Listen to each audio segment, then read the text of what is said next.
A wave of Canadian firms are pushing to open up medical access to psychedelic drugs. A recent study found that patients with PTSD who received MDMA-assisted therapy saw a significant symptom reduction. Joining us this morning is the co-founder of Filament Health, Ben Lightburn. Good morning to you. Good morning, Anne-Marie. Well, your company is forging ahead with creating a supply of pharmaceutical-grade MDMA, which can only be prescribed to patients under Health Canada's Special Access Program. Why are you moving ahead with that, despite the numerous regulations that largely bar patients from accessing those drugs? Well, it's a great question, and the short answer is that about a year ago, Health Canada actually reinstated access to MDMA and psilocybin through the Special Access Program.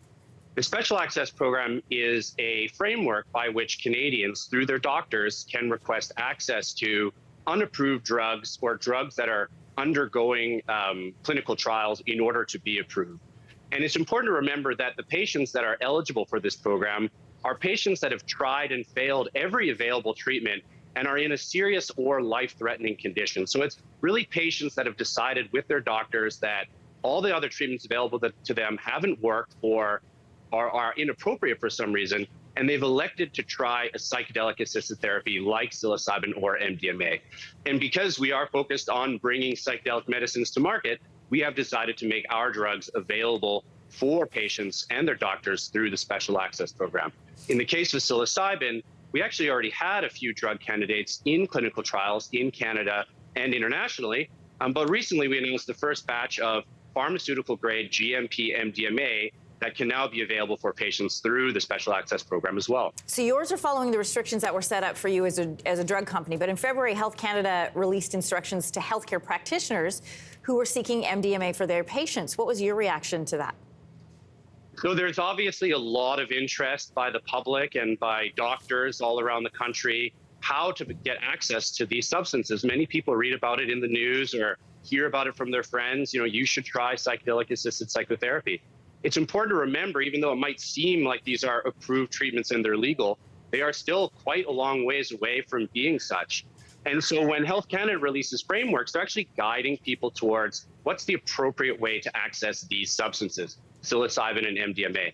In February, they guided people towards, well, if you're a patient and you're in a serious or life-threatening state, you can request access through the Special Access Program, or you can apply to be part of a clinical trial somewhere close to where you live.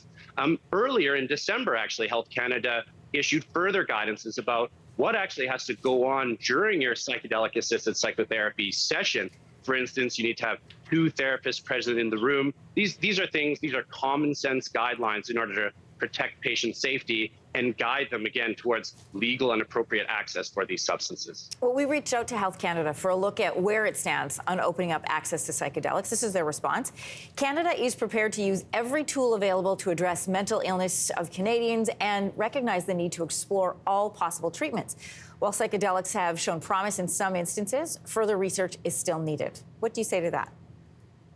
I agree completely. And through my own discussions and our own discussions with Health Canada, it supports that statement. They are very much looking at ways to support the safe, regulated access to these substances.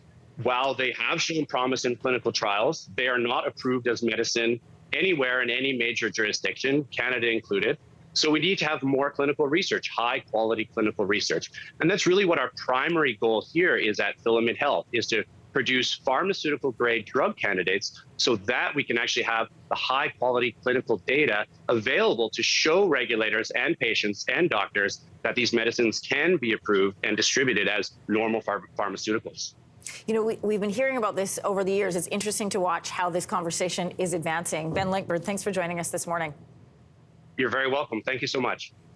Hey, thanks for watching. If you liked this, be sure to subscribe here, or you can check out more Your Morning videos right here.